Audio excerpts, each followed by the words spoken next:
So thank you so much, Shiv. What a pleasure having you. Pleasure, Gaurav, to be here with you. It's always fascinating. I think the best part about the podcast and doing these interviews is that all those people that you've always respected for the longest period of time, you get an opportunity to speak to them. So thank you so much for accepting our invitation to be on the show called X Monks Tribe. Such a pleasure having you. Thank you. So Shiv, I've heard about the kind of stories that you have shared on LinkedIn, on YouTube, the kind of session that you have delivered in different colleges in the world. Would definitely click on several stories that I would like to know from your perspective. However, to start with, would love to hear a little bit more about Shiv. So if you can recall a memory from your childhood that still brings Childhood, a yeah. smile on your face today as well. So, yes, I'm sure you know, and everybody knows that I'm a Bangalore boy. I come from Bangalore. If you ask me for childhood memories, I think the central part of Bangalore, what today might not be called the central part of Bangalore, which is Cubbon Park, MG Road, Brigade Road, etc. Yeah. I think were a part of growing up. I think the lovely parks, take Cubbon Park, for example. I think the family walks there, the cycle rides there were just fantastic. Yeah. And the other thing about the central part of Bangalore, which is a huge high point when you're a kid, was having an ice cream at Lakeview, parking the car there and ordering ice cream, and then they'll put the tray by the car and ask you to eat that. And further up, if you go next to Higginbotham's, used to be a wonderful coffee shop called the Indian Coffee House, and they used to serve wonderful dosas. And the Indian Coffee House was established by the Coffee Board and the government of India to popularize coffee. Okay, so these would be the high points. That part of Bangalore is no longer the same. Cubbon Park is still the same, but I don't think Lakeview and Indian Coffee House have the same charm which was there 25, 30 years ago. Yeah. I personally feel Bangalore still has a beautiful charm to that. I can relate with the Cubbon Park. At the same time, for the coffee, I do visit today as well. I do visit airport coffee house that you have close to St. Mark's Road. Yeah. It's called the Airlines Hotel. So today also I enjoy the coffee there, kapi there, and dosa there. So I still enjoy that. It's outdoors and it's a beautiful restaurant. Absolutely. It possibly is, apart from Woodlands in Chennai, the earliest drive-in restaurant. Yeah. So you can actually drive into that, and then there are beautiful trees out there. The banyan trees are there, and you enjoy the coffee and the dosa early morning after you've finished your morning jog. You can park yourself there. Fantastic. As I'm talking to you, it reminds me of my conversation with Rajesh. Rajesh is the country head for Perfetti. And I asked the same question from Rajesh, and Rajesh also shared one such episode where he used to enjoy chuski, right? I'm sure you would remember that chuskis come in different flavors and different colors. And he said we just cut it from the top, and then we used to enjoy that. So as I was listening to you, I could connect with what Rajesh was saying. So it does not really matter if you're the country head, you're the CEO, you are the president of one of the biggest conglomerates in the country. At the end of the day, you have enjoyed the basic ice creams with your parents. So, Shiv, help me understand. I personally feel that the initial years of an individual, they play a very important role in the way one shows up as an individual throughout his life. So what are those values that you have picked up as a child that you still refer to as you show up as a leader in the corporate scenario today? Yeah, so I'm sure it's known that I went to a boarding school very early, and one of the schools was Sainik School. And one of the things I think a boarding school and a school like that teaches you is discipline. I think discipline in terms of getting up on the clock, going to sleep, lights out at 8 o'clock or 9 o'clock. Okay.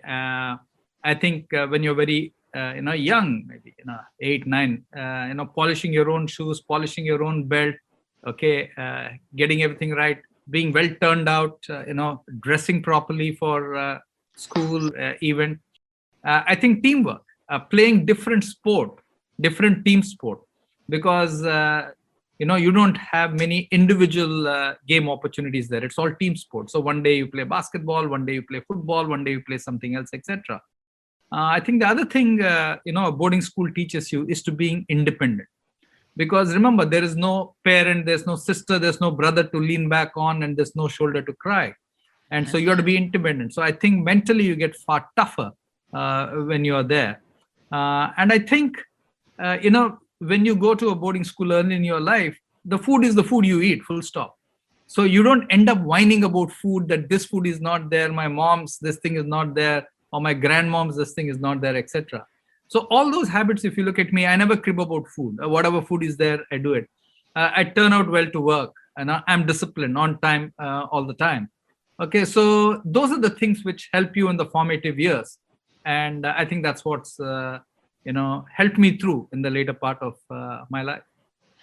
So do you still wake up early and go to Yes. bed around 8 to 9 o'clock in the evening? Not 8 to 9, it's more midnight, etc. But the work keeps you going, this thing. But I think it is about having a disciplined regimen. I think that's the important thing. It's not about the same time, but it's about the discipline of the regimen. Yeah. Beautiful. I personally believe that consistency is really important. And as I'm just listening to you, I'm picking up an essence of consistency as well, that what are you doing consistently will help you deliver results, and deliver results, not only the yardstick of the way society measures you, that you do things because you enjoy doing things, not because you're looking forward for some extra accolades or some extra check in the box in the criteria that society would have given you. So Shiv, let's try and understand that. So you spoke about discipline, you spoke about teamwork and team sport, you spoke about being independent, you spoke about not whining for the food. And my assumption is you would not be complaining anyways, because if that's the essence that you're living with, the complaining would not come naturally to you. That's a fair observation. I never crib. I think life is too short to crib and worry about things. Okay, if there is some injustice done to you or whatever it is, I believe that you speak up, you tell the right people, and then move on. Okay, that's it. Okay, and that's the correct way of doing it. Life is too short, not too short to worry about these kind of cribs and things in life. I will definitely pick up this sentence. I'm just writing it for my understanding that life is too short, and it's coming from somebody who has almost 4 decades of career, a career that people really admire, people learn from, somebody who has seen the ups and downs in his career, from the highs of Nokia's to the highs of PepsiCo. So I would love to hear from that person when he's saying that life is too short. What perspective is he looking at this sentence? But before we get there, very curious. There was a time when the world was talking about your contribution to Nokia. And then there came a time when you decided to leave Nokia. Now, during that time, during the time of transition, and at that time, even Nokia somehow could not sustain the position and the shine that it had at one point in time. So at that point in time, Shiv, if you were to reflect, what measures did you take so that you remain relevant in years and decades to come? That's a very good question, and thank you for asking that. Leaving Nokia was tough, not just for me, but I think everybody in my team who worked for the good of the brand, who built a billion-dollar brand. In India, we were India's largest multinational. We had total value of $10 billion out of India. So India was front and center for Nokia, and we were also proud of it and our contribution. I think we all worked very hard for Nokia, but the year before I left, I must say I must have worked 48/7. Okay, if there's a concept like that. Basically, because we took a new strategy, which was the Windows operating system strategy. We didn't follow Android, and it wasn't working. Okay, and that was really, really tough. Okay, the catch was most people in the company, senior managers, would accept that the strategy was wrong, that Windows was very limited. Okay, because Windows starting phone price was $200, Nokia's average ASP was $100. Windows had only English, whereas Nokia's big emerging markets play was language and vernacular. So it was a complete mismatch. But for what it's worth, we had done it. And a lot of senior managers would accept in private that it's a wrong strategy, but nobody will tell it in public. And that's always the danger in a company. When leadership does not listen to people who are at the coal face, who want to tell you the truth. Okay, that was one big challenge. Okay, It just also taught me how fragile culture is and how fragile individuals are. And let me explain. Till 2009-10, Nokia could do no wrong. They were the fastest growing company, and market share globally of 35% plus. Fantastic business, great culture. You made mistakes, you moved on, etc., etc., and everybody supported each other. The moment we hit a rough patch, which was the Windows strategy, and things were not going well, then you suddenly saw toxicity coming into the system. And here's a learning from my point of view, which is when things go badly in an organization, then every man plays for himself. There is no teamwork anymore. And it's worse when leadership starts doing that, or leadership starts fanning that. It's even worse. Okay, so that's one very, very big lesson for me. It taught me just how fragile the technology world is. You can be big one day, but you can be nothing the next day. But you need to, stay relevant. And also how great companies stay great by relevant leadership and reworking things all the time. Okay, in the tech world, you don't have time. In other businesses, you have time. In the tech world, you're living in a world of nanoseconds. Okay, and I would say, as a big lesson, when things don't go well, watch for toxicity in your company. Managers get toxic, teams get toxic, leaders get toxic. Everybody starts blaming everybody else without actually asking the question, is this the right strategy? Yeah. Are we doing the right thing? Okay. Yeah. That's one very, very big lesson that I personally learned, because everybody was trying to save his or her job. Sad, but okay. Now one can talk about it because it's, a decade past. I think one stays relevant by being updated. I think looking ahead rather than looking back. So while I tell the story of Nokia, the way it is, and I'll tell you stories of various lessons from various companies, the thing is never to get, negative about it. To accept it as it is, to reflect on it, to say, what have I learned from it? That's all. And then put it behind you and look ahead. Okay, so I asked myself then, okay, what do I need to do? And there were offers from across the world. There were lots of offers from competitors, but I said, look, no, I will not join a competitor. No way. Okay, and so then I went back to FMCG. Okay, so lots of lessons, but I think is lesson number one, look ahead. Lesson number two, stay updated. Okay, and try and stay relevant for a future world. Don't ever drown yourself in the sorrow of the past. Okay, Nokia was the highest of highs, as you mentioned it, but it had a time, it had a place. That's it, over. Look ahead now. That's the lesson I would tell. Thank you so much for sharing that with so much of conviction and authenticity, Shiv. At just the start of the conversation, I was expecting, because all the sessions that I've seen you always very courageous and spelling out and sharing your point of view. But I was not expecting that in the first 10 minutes itself, you'd be hitting the sixes. Now, here are a few questions which are emerging in my mind. One is, you spoke about toxicity. How would you get to know that my leader is getting toxic? How would you know that my team members are getting toxic? That's the first question which is coming to me. The second question is, you said that you were very clear that you would not join a competitor. Why? Right? I've seen, without naming any of the leaders, I've heard them saying that for as long as the organization is loyal to you, you be loyal to the organization. After that, find a new path for yourself. And here is a leader saying that I was very clear that I would not join the competitor, right? The third thing is, when you're saying that I always look ahead, update yourself and stay relevant. When you're saying stay relevant means what? So there are three different questions. Toxicity, how do you know that my manager, my team members are getting toxic? Why wouldn't Shiv join a competitor? And how to stay relevant. Three questions. You may want to pick up either one of them, and then we will follow our route. Yeah. So I think if you look at toxicity, how do you recognize that there's toxicity around you? I think first point is start with leadership. I think when leadership starts getting inconsistent, you can make out the pattern of inconsistency, what they say and what they do. Okay. Or they say something and they forget about it. Okay. And you're assuming best intent as a subordinate and listening to them. Okay. Next is when they play one against the other. Okay, when they tell one country head, you know what, the other guy is doing great, you're doing badly, etc., which is a silly exercise. You know, when leaders do that, when leaders stop asking for feedback, okay, and leaders only want to hear positive news. When you're giving challenging feedback or information, they brush it away. Now, all that tells you that they want to accept what suits them.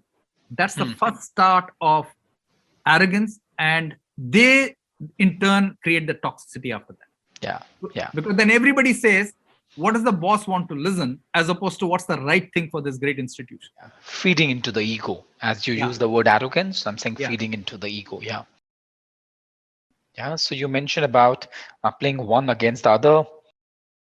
Um, they stop asking for the feedback. They only look for the positive news, and there's no consistency in what they are saying and what they are doing. Okay. What they say and what they do are completely different things. And Mhm. I've seen this at the highest levels. Trust me, you know, everybody talks of authentic leadership. Everybody talks of leadership which should be trusted. Everybody talks of legacy. Yeah. Very few people actually have the gumption to stick with that core set of values. Oh, absolutely. I mean, Shiv, with due respect to so many leaders in our country, with due respect to all of them, because I personally feel that we all have our own challenges, there is dearth of leadership in the corporate arena today for sure. And as I was just listening to you, let me tell you, out of all the four, there are times that I have played this toxic game in my organization. Right now, the point is, I did that from a space of not being aware of that, but now I know that what I don't need to do as a leader, as somebody who is holding the space where we can create a culture. So thank you so much for sharing these 4 points. Yeah. The other thing I would add to that is, when you talk to them, they give you one set of feedback, but then they go behind your back and give another set of feedback to somebody else. And that's again, classic toxicity in an organization which is challenged. I remember one of my teachers. Uh, as a child, I had this teacher, Sudha ma'am. And Sudha ma'am used to tell me, and I was very good in painting, drawing, creating portraits. She used to tell me that, Gaurav, you have such beautiful expressions. How can you learn to express with your words? That's the first lesson that I've learned from her. The second lesson that she taught me was, Gaurav, as you start to grow in your life, you would realize the biggest virtue is to have alignment in what you feel, what you think, what you say, and what you do.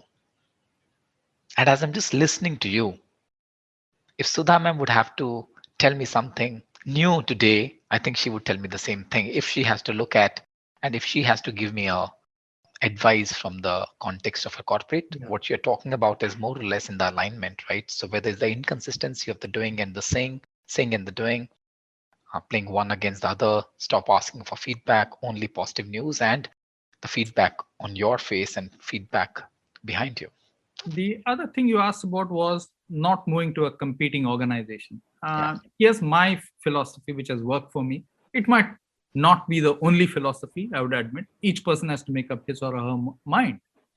So let's take, you work for an organization. If you're working till middle management, senior management, and then you go as the CEO of a competing organization, I still think it works. Okay. But I think when I left Levers, I think there were tons of offers from competitors. I said, no, I will not do that. Why? Because if you truly work for the institution, okay, you groom so many people, you train so many people, etc., then most people, I think, will see you as a mercenary when you do that. Next, we built Nokia from being nothing to what it was. Okay, we invested so much energy, etc. What will your ecosystem think when you jump ship and go to somebody else? I personally believe that, except for the fact of moving from middle management to a senior management in an industry, if you move at the topmost levels, I think you actually hurt your own legacy. That's my view. I'm sure many people don't agree with that, but I live by that rule. Yeah. I can so much relate with this, Shiv. And that's the reason somehow I could not connect with people when people say, you know what, at the end of the day in telecom industry, either you'll work for Airtel or you'll work for Vodafone or you'll work for Reliance then and now Geo, or you'll work for Idea then. And I used to wonder how come, I mean, till yesterday you were saying that Airtel is the best brand, and today you are saying that Vodafone is the best friend. And I used to wonder, how would you get that conviction, right? Somehow I never asked this question from anyone. I remember in That's the consumer durable industry, all these big boys of the consumer durable retail industry would say, "Sir, today he's in LG. Sir, tomorrow he's talking badly about Samsung. Tomorrow he will join Samsung and talk badly about LG." yeah, The retail trade was far smarter than the managers in that industry. So that's the point I was making about the ecosystem knows your worth. Okay, yeah. you might not think like that, but the ecosystem is very, very sharp. Either you could be a person who's only doing his job, so the professional that you're working with one of the consumer good companies, or you're working with one of the telecom companies, or you're working with one of the insurance companies, or you could be a leader who is here to live a legacy. From this conversation, I've been able to create a distinction. It's not that somebody who's hopping from one organization to another would not be able to do well. He would do well, or she would do well. But living a legacy so that he can leave a legacy would not be available. That's the distinction that I'm Absolutely. creating in my mind. Absolutely. Absolutely true. So, Shukran, thank you for sharing this. Okay, so Shiv, I'm sure as you have mentioned that leaving Nokia was not that easy for you. Not only for you, but all the people who actually came together to build what Nokia was. And my assumption is, correct me if I'm wrong, that would have been a tough phase in your life.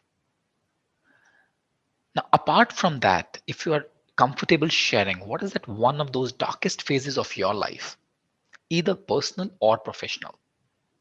Yeah. So there are many dark phases. See, when you have a career, there are many dark phases. Leaving a company is never easy because you invested so much emotionally in that organization. You invested physically, emotionally, everything, etc. I remember there was a time when one of the companies I worked in was very reluctant to change, the price value of the offerings that we had. And I was pushing the system to change it because I was saying that there's a new paradigm in town, there are new price points, etc. And the company was unwilling to change. And it was unwilling to change because most of the people felt comfortable with what was there in the past, Hmm. but they were not able to see the future. And when we are pushing them to the future, the system resisted it more and more. And that's a very bad system. And today, when I look back, I actually pushed the system to do it. We were a little late by 6 months or so to do it. We got it done. And even today, that company survives in that category basically because of the price points that I initiated in 2000, which is 20 years later. So Wow. that to me is legacy. I don't look back in, let's take, in any kind of unhappiness. I look back in a sense of pride saying, here's a bunch of people who are totally wrong. Okay. My team and myself did what was right. And that is what is helping them continue survive and do well even today. That's the pride you must take always, not to say that, they didn't listen, they were bad, etc. For whatever set of reasons in an organization, there's always an inertia not to change. Yeah. And that's where good leaders are always sensing the future and saying, we need to change before somebody else forces you to change. Yeah. So let's talk about change and let's take one step ahead now, since you are talking about change. So you have worked with Nokia when Nokia was all-time favorite brand. And I remember at one point in time, it was one of the top 5 brands in the world, next to the Coca-Colas of the world, Walt Disney's of the world. Then you worked with the organizations like HUL, PepsiCo, you worked with Philip, and now you are at the helm of strategy and business development for Aditya Birla. What do you think? What has changed that decides the expansion or the growth then and now? What has changed? Yeah, I think that's What? a great question when I look at it. First on Nokia, in 2007, Fortune ran an article with Oli Pekka, who was our CEO, on the cover with a phone. And the article said, can anyone catch Nokia? Can you believe it? 14 years ago.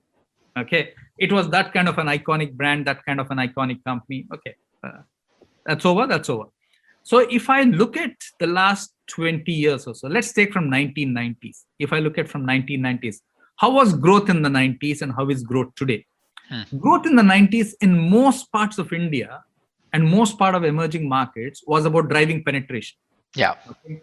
You didn't use a toothpaste. Can I get you to, brush your teeth every morning? Okay, as an example. Okay, you didn't wear ready-made shirts. Can I get you to wear ready-made shirts? You went to a tailor. Okay, or Yeah. things like that.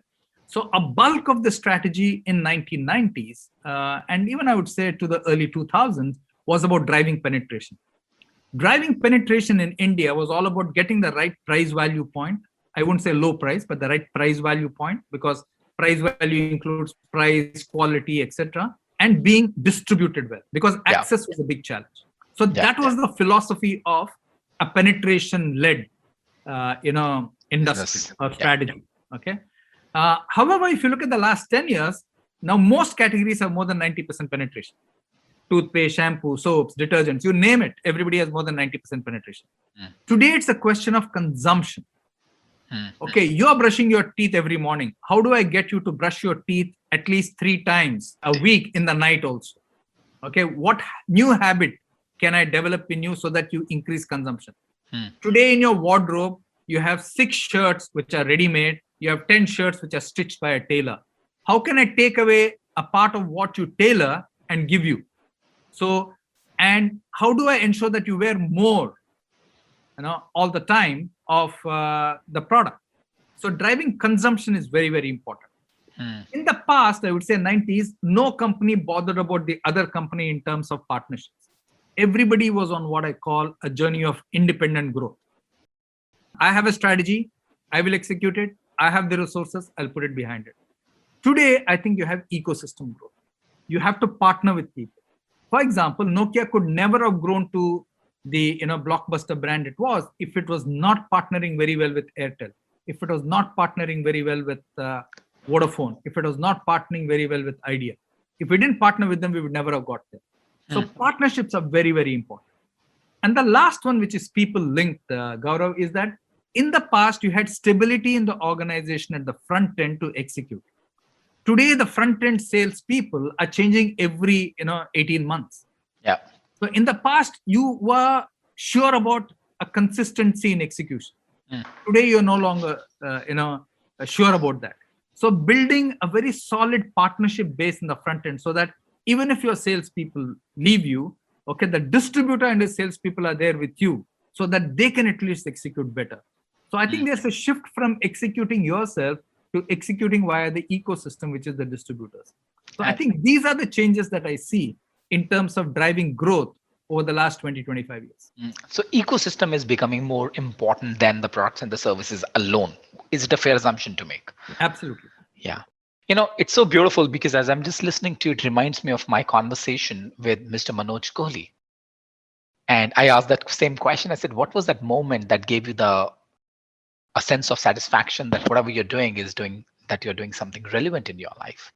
And he said at one point in time, I was driving in one of the small towns in Tamil Nadu, and there I met an old man who was talking to his son abroad, and he was extremely happy. And I asked him, hey, if you're really happy, then why are you crying? That's what Mr. Manoj Kohli asked that old man. He said, you know what? You can't believe that I'm talking to my son on phone. Now that old man didn't know that he's talking to Mr. Manoj Kohli, right? Who is definitely at one point in time was a machine behind Airtel. And he said, Mr. Kohli said, at that point in time, I realized that how it's so important to live a purposeful life, right? And thank you so much for bringing another aspect where we are saying that the world is moving away from the product and the services to creating an ecosystem. In fact, that also spoke about, you helped me create a distinction between a professional who's delivering results, doing really well, would definitely walk and climb the ladder of the corporate arena. At the same time, there's another leader who is living the legacy. Now, from that question, if I were to ask you, Shiv, what according to you are the myths that people sitting at the senior roles, they don't seem to understand about leadership? Leadership that has the potential to leave a legacy. I think, all of leadership is about transformation. Either you're transforming your business, or in a way, you're transforming people's mindset and attitude, especially people who work with you. You're moving them from mindset A to mindset B. You're giving them the view of the future. So a lot of leadership work is about transforming something, okay, either people or the business. And I think you can only do that as a leader if you are self-aware and self-reflective. I think very few leaders sit back and look at their calendar, look at their activity, look at what they're doing and say, is this really worth it? Is this really transformative? I think a lot of leaders are sucked up in the day-to-day work, and hence they're playing what I call day before yesterday's game for yesterday's results. And I think that's the real challenge of leadership. You have to play tomorrow's game for day after tomorrow's results. I don't think that I've heard this in such simple words, Shiv. Trust me.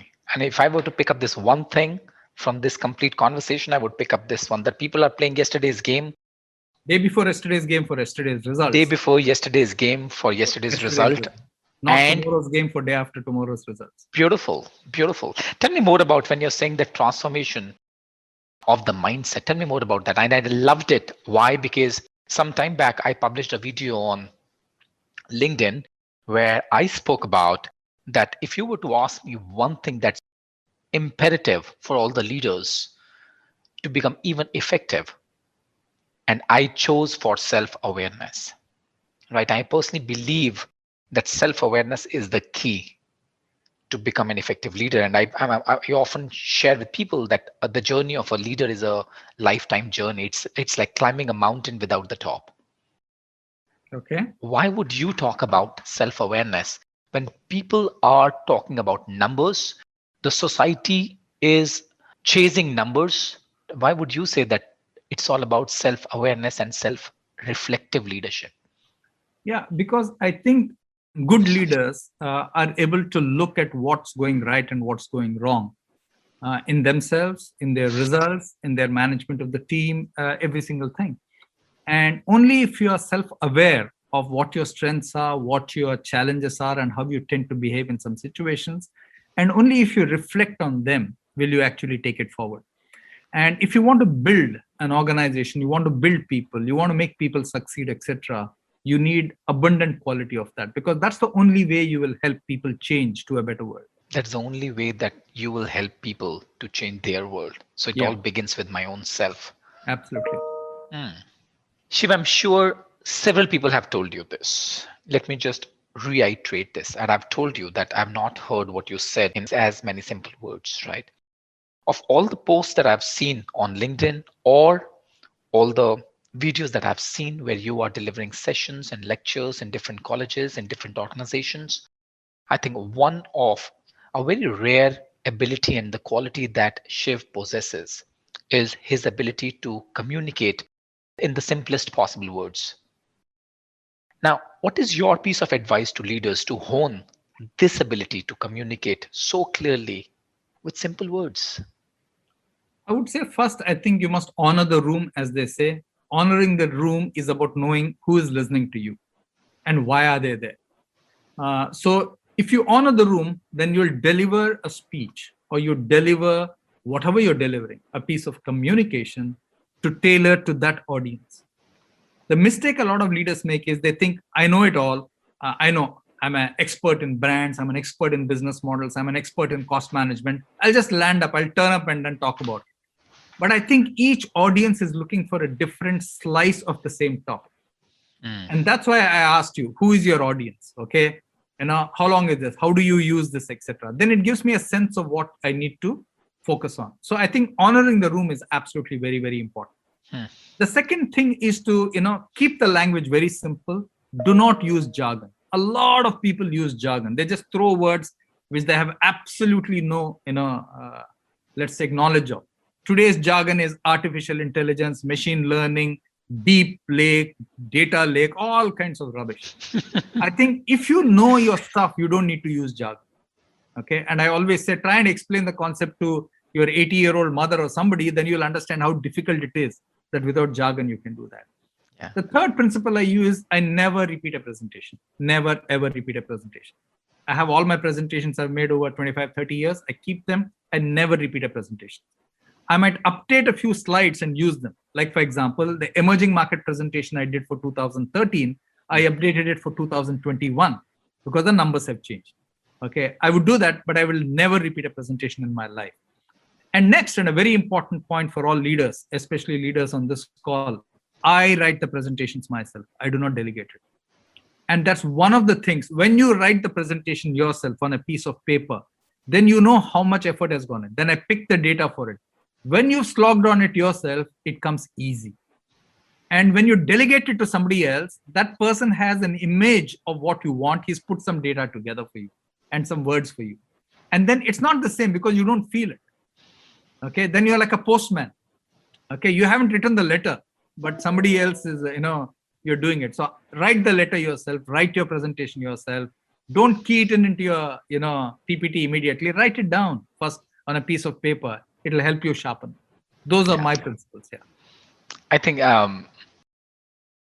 Shiv, I think these are the qualities that you have learned from the Sainik school. Remember, you spoke about discipline and being independent. I think those qualities have been absolutely been serving you till today as well. I think writing the PPT, at least I find it very challenging to write it down and then prepare a PPT. But I'll definitely, in the next presentation that I'm going to make, I'm sure I'm going to give it an attempt, give it a try for sure. Thank you. So Shiv, thank you so much for the first phase. And now we are getting into my favorite, which is a rapid question answer round. Now, the interesting part about this is that you have to share a word or a phrase that comes to your mind without thinking, right? I'm just going to ask a question and you just have to throw it. So here's the first question. Something you miss the most from your childhood? I think the leafy, salubrious Bangalore. I think that's something I left. It's just become a concrete place today. Yeah. Given a choice, what would you have opted for, cricket or tennis? I played both. I was captain of university for both. I would say I would have picked a team game, maybe football or something else, if I had to, turn the clock back. Yeah. Okay. Your favorite dish? I think anything simple. I'm not a foodie. I love fruits. Okay, and watermelon specifically. That's my favorite. Okay. Your biggest fear? Not being relevant in tomorrow's world. That's the fear, and I think that's the fear which must always worry all leaders. Your favorite book? Lots of books. I read a lot of books, but the last two I read, at least two of the books I really liked. I liked Jeff Immelt's book on the hot seat, and I liked Ram Charan's book on rethinking competitive advantage. What I look for in every book is, even if I can get 2-3 new concepts, I'm happy. So those are the two books of the last, shall I say, 3 months that I've really liked. One habit you wish you could change in yourself? I think if I were to look back, maybe work less, have a better appreciation of nature. Okay, walk around parks, walk around, waterfalls, etc. That's something I just haven't done. So yeah, maybe that's something I could have done. Yeah. One company you wish you had invested in? I think I've invested a lot in all the companies I've worked in. I mean, you ask from an emotional point of view. Okay, so I think every company, every job, I've given it the very best. That's all I can say. Okay, and from the shares perspective? From the shareholders' perspective, there are lots of companies you invest in. Okay, I think Tesla is a hot share right now. Apple is a hot share right now. Okay, that's all. Okay, one regret of your life? I think I didn't go and work outside of India when I was in my early 30s. That would have been good. It would have helped me understand different cultures and maybe look at businesses differently. That's a regret, yeah. Your favorite holiday destination? I have 3 cities, London, Paris, and Singapore. I think they're wonderful in their own way. London, such a beautiful city. Paris, such a lovely city, lovely walk areas. And Singapore, so disciplined and so thorough. Indeed. I like it for various reasons. Yeah. Yeah. A business leader you admire the most? Oh, there have been so many over years. There's not one or two. I always admire leaders who do what's right for their company. I think that's the quality I look for in the most. And I have never got along well with leaders who are only about themselves. Their agenda is about themselves. Or that's maybe a failing in me. Maybe I set a high standard in terms of what I look for from people I report to. But that's it. Thank you. Thank you for sharing that. In fact, that gives a path for me to ask the next question. So thank you so much for the rapid question answer round. So you have led teams, you have led organizations, you have worked with few of the best brands, with the best of the leaders as well.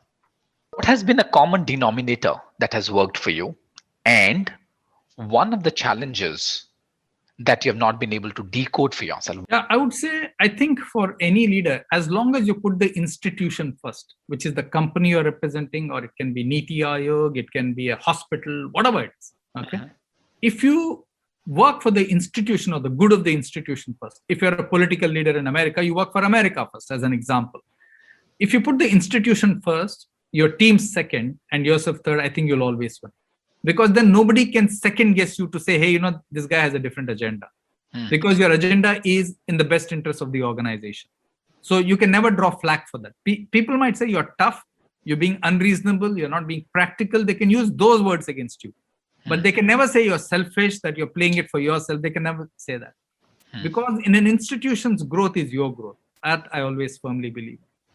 The challenge for a leader at any level, and I've seen this, people struggle with it, I've struggled with it, is whom do you trust? Because when you are a leader, everybody is at their best behavior with you. Nobody tells you the truth as you want to hear it or as it's known. So whom do you trust and why?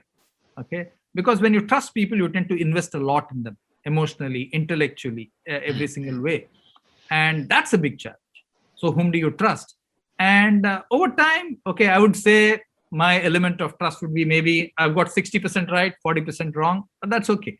I've learned, and the only way you can, trust people is by watching how consistent they are in their words and deeds. Okay. When they work with you and when they don't work with you. Okay. That's how you develop it. It's an instinct, not easy. Yeah. So here, let me just double click on this, Shiv, as I'm just listening to you. There are people who are very sincere, whose the intentions are in place. They would deliver on their promises, right? So in terms of intentions, in terms of sincerity, they are very consistent. In terms of delivering results, they are not consistent. How would you weigh this? I agree. So is that a pattern? I'll tell you when this happens. Either this person has an overestimation of his or her capability, and that's why he's over-promising and under-delivering. The other reason people do is they over-promise to get away from that meeting or the challenge or the question. Okay. Then they go back and they come with a long list of resources they need in order to deliver, which is completely out of whack. No company can serve that. And they give that as an excuse. And the third thing people do is they overpromise through the month, through the week or the month or the year. They start pointing out to you that competition is doing something more, something has changed. Indian economy has gone into a tailspin. Global economy has gone into a tailspin. Credit is a problem. They give you all the excuses. So the thing I always look for is what is in the control of that person. Is he doing that right? If he's maximizing what is in his or her control, then I'm fine. External events will always happen. Okay. And things will get tough. But as long as you control the things you do well and you maximize that, I'm okay with that. And in the parallel, there's another scenario where, as a leader, in this scenario, to be more humane in the conversation or to be more cutthroat leader. Let me give you a scenario here. Let's say you come across a situation where you know that this person who's reporting into you needs to work on himself or herself. There are a lot of things that he or she must be going through. There could be emotional challenges. There could be the past referral that a person is coming from where he needs therapy. And at the same time, he is delivering results. Let's say it's becoming difficult for this person to work with the team. As a human being, as a leader, what call would you take? So here's the thing. I think people try to be popular leaders, and many leaders manage up and kick their teams, which is a wrong fallacy. The way I would look at it is this person doing what's right for the institution? When a person wants to change things, wants to do the right thing, there are many agendas in the organization which don't want that change to happen. They're comfortable with it, etc. So I look at that. So many people might blame this guy for doing the right thing.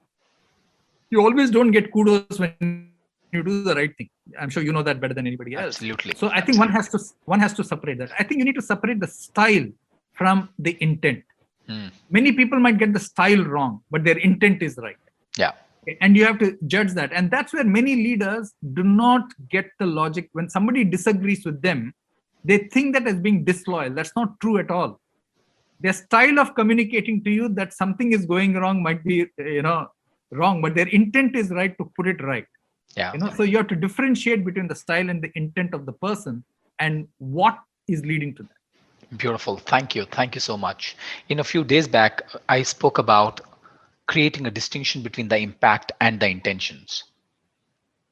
And there's a beautiful saying that says we judge ourselves based on our intentions and we judge others based on their behavior, right? Or based on the impact that they are creating. And how can we actually go deep within our own self and check whatever I'm saying, whatever I'm doing, what kind of impact is it creating onto the other person? Is it in alignment to my intentions? If not, then do I have the audacity? Do I have the courage? Do I have the vulnerability to go up to that person and say, hey, my Yeah, apologies? At the same time, look at what is the intention the other person must be coming from or might be coming from. And if I've got any confusion, it's okay to go back to that person. Hey, just absolutely. clarify. So changing the gears, Shiv, and going back to what you mentioned about the ecosystem, would love to hear from you what we agreed on during the conversation, that the world is moving away from the products and the services alone. What really makes a huge difference is the ecosystem that either you are creating or you are a part of. Now, considering the kind of world that we are entering and the kind of world that we are into, how to maintain a balance, how to weigh both these together? What's your piece of advice to the Yeah. founders or the entrepreneurs? I talked about ecosystems, I think, in the year 2008, well before it's a popular jargon right now. I said, look, you have to work in the ecosystem. I think you have to work in the ecosystem in a, what I would say, not a win-lose mode, but a win-win mode. And when people look at win-win, it's not that you will get 50 and your partner will get 50, or whichever company you're partnering with. It might be 60-40 this month. It might be 40-60 next month, whatever it is. You mentioned Manoj Kohli. Manoj and I were classmates in Wharton. And when we started this whole rural program, we said we'll put 1,000 vans. And we agreed to share the cost 50-50, even without an agreement. And we got 60% of the revenue because the handset is more expensive. And Manoj said, that's okay, Shiv. Next month I'll get the revenue. I'm okay, but they need the phone. Okay. So, and it worked out well for both of us. Okay. He didn't worry about, okay, you got 60, now you bear 60% of the cost. Nothing like that. I think you should not ever partner thinking that, this partner will listen to me, he will go with me. I remember years ago, and I'm giving you examples from 2008-9 because it's easier now and nobody will feel worse for it. Vodafone tied up with a brand called BenQ and said, oh, we're going to, do a bundle offer, etc. I told the Vodafone CMO then, this is a disaster. I'm coming from Gujarat. I'm telling you, it won't work. Vodafone is a strong brand. BenQ is a weak brand. You will not be able to pull it off. But the reason people want an ecosystem partnership is because somebody is telling them, sir, you're great. Your brand is great. That never works. Because to the consumer wants two strong brands. The consumer doesn't want a strong brand and a weak brand. It's not a 50-50 game. Okay. So don't look for equal proportion of the spoils. The next is every ecosystem works when you sacrifice something. You have to sacrifice something, some chip you have to sacrifice. But the most important lesson today of being a product or a service, Gaurav, is people associate a value and money to time. Today, ecosystems work in a time constrained world. Your food has to come, your biryani has to come to you within 30 minutes or 15 minutes. It has to come to you with the right packaging. Okay, your flight has to take off, your next thing has to take off. You check into a hotel, everything must work on time, and people are assigning higher value to time. And only an ecosystem which recognizes that and works in tandem will actually do that. And experience of ecosystem is very simple. The site on which somebody is clicking or ordering, that has to have an educative experience. It has to have an entertainment experience. But most important, it has to be very simple and fluid. It has to do the thinking for the consumer. These are beautiful nuggets.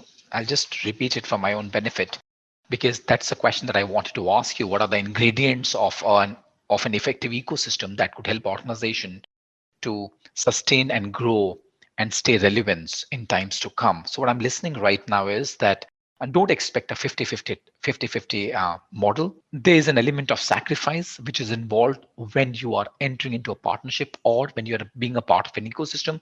And you spoke about how consumers are paying higher value to the time. You also spoke about educating, entertaining, and simple. Is my understanding right? Yeah. Now, Shiv, now if you were to, let's say, sit in a time machine and look back 5 years from now, so 2021, we are at right now, 2028. From there, if you were to look back, what are the other ingredients that you think we would have missed during this time, which are really important for us to consider? I would think it's, I think, true partnership, collaboration, and sharing liberally. I think that's what I would say. In the ecosystem, that's what you should do. The more you do that, and I think try different business models as an ecosystem. Don't be stuck in one business model. I think be flexible in the way you change your business models. And now that's a selfish interest that I have. I would like to know because as ex monks, we are creating an ecosystem for personal transformation and leadership development.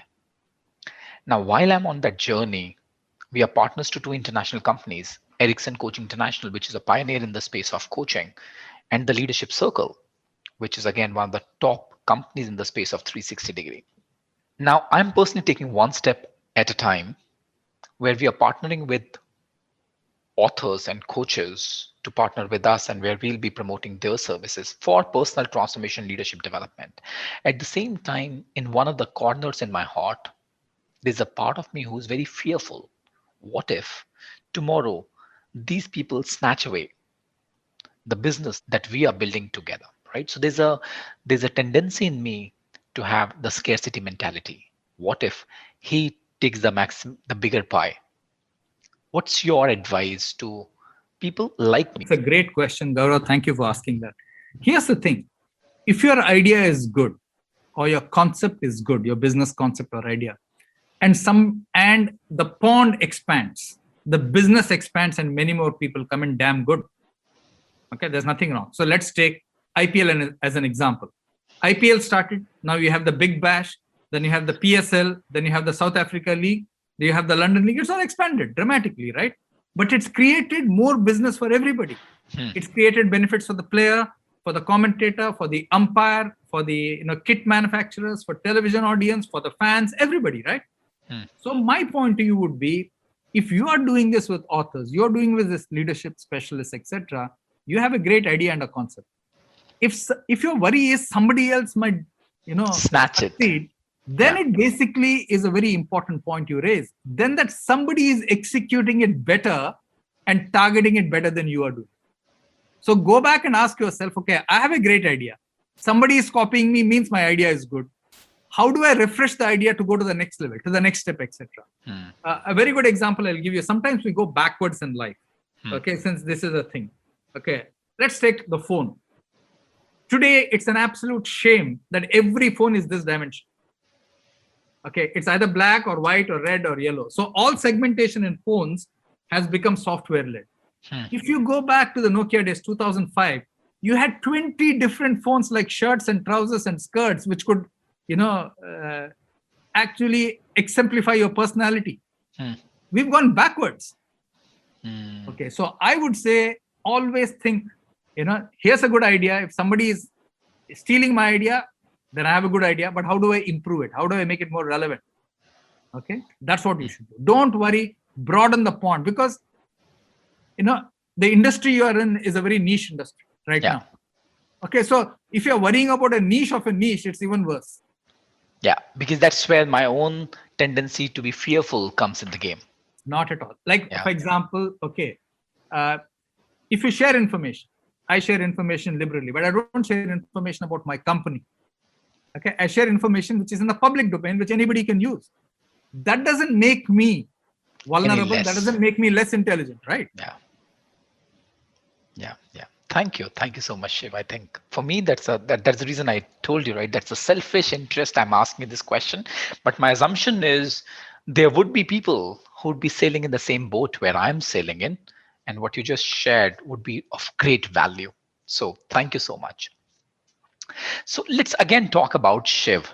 Shiv, what has been your compass in your life? What are those principles that every time when you are in confusion, you go back to?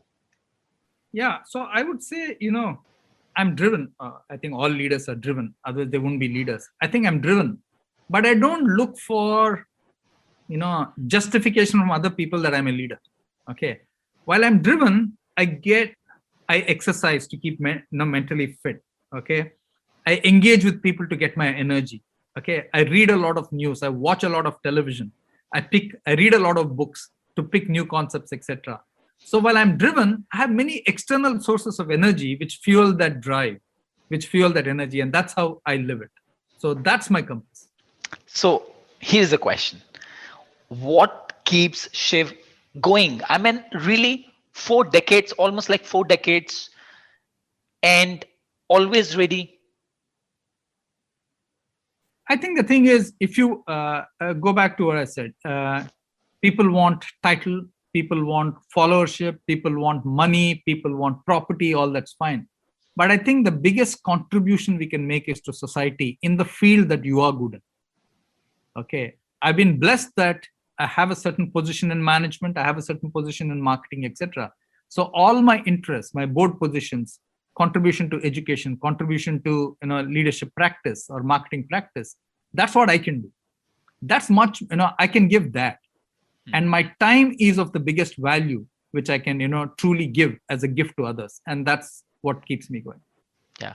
And Shiv, if let's say if somebody takes away everything that you have, everything, the title, the accomplishments, the accolades, everything, education, where would you find your solace?